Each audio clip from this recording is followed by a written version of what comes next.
Hello అండి, అందరికీ నమస్కారం. Welcome to my channel. ముందు వీడియో కంటిన్యూషన్ అండి.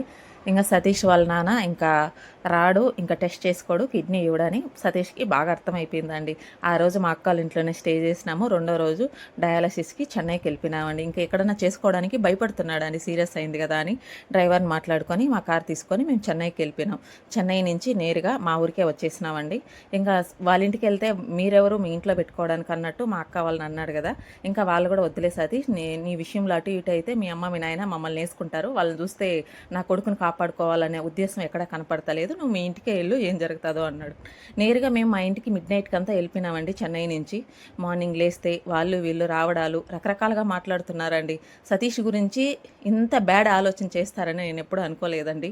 కానీ సతీష్ ఎవరికి కానీ ఏం అన్యాయం చేస్తున్నాడు, ఇంకా మాదే ఒకరికి పెట్టుంటామేమో కానీ ఒకరిది ఎప్పుడు మేము తినలేదండి. కానీ ఒక మనిషి ఎదిగితే వారో లేరా అన్నట్టు ఆ రోజు చూసినానండి. సతీష్ 4 అడుగులు ముందుకేసినాడు. అది ఎవరికి నచ్చలేదని ఆ రోజు అర్థమైందండి. ఒక్కొక్కరు వచ్చి మీ అమ్మని మీ నాయన్ని కాలు పట్టుకొని అడుక్కో, అప్పుడన్నా కిడ్నీ ఇస్తారేమో, నన్ను కూడా మీ అత్త మీ మామని కాలు పట్టుకొని అడుక్కో, అప్పుడన్నా కిడ్నీ ఇస్తారేమో, అప్పుడు ఆపరేషన్కి వెళ్దురు, ఇట్లే మాట్లాడుతున్నారండి. వాళ్ళ పేరెంట్స్ కూడా ఏం తక్కువైన వాళ్ళు కాదండి.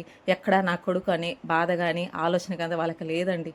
ఉండుంటే వాళ్ళు ఇంత చేస్తుండే వాళ్ళు కాదేమో అనిపించిందండి. అలాంటి వాళ్ళకి సతీష్ బిడ్డగా పుట్టినాడని ఇప్పటికీ సతీష్కి ఒక ఫీలింగ్, ఒక రిగ్రెట్ అయితే మనసులో ఉందండి. ఇంకా వాళ్ళు వీళ్ళు రావడాలు రకరకాలుగా మాట్లాడాలు, ఇంకా సతీషు ఇంకా ఏడవడం స్టార్ట్ చేసినాడండి. వాళ్ళు వచ్చి చూదులు గుచ్చినట్టు గుచ్చుతున్నాడు. సర్జరీ చేసినా కానీ బతకడంటే కదా, చచ్చిపోతారంటే కదా, వాళ్ళు ఎందుకు ఇస్తారు మీ అమ్మ మీ నాయన, వాళ్ళకేం అవసరము, ఇట్లే చెప్పినారండి. ఇంకా బాగా ఏడుస్తున్నాడు. ఇంకా సతీష్కి పొద్దున్నే టిఫిన్ కానీ ఏమీ లేదండి, టీ కాఫీ కూడా ఏం లేదు. మా రిలేటివ్స్ ఒక ఆమె ఆ ఊర్లో ఉందండి, వాళ్ళ పేరు చెప్పచ్చునో చెప్పకూడదు, ఆమె టిఫిన్ తీసుకొచ్చి ఫుడ్ తీసుకొచ్చి పెట్టిందండి. కానీ ఆ మాటలకే కడుపు నిండిపోయిందండి మాకు, వాళ్ళు అనే మాటలకి. ఇంకా మేమేం ఫుడ్ తింటాం. ఇంకా సతీష్ బాత్తోనే ఉన్నాడు.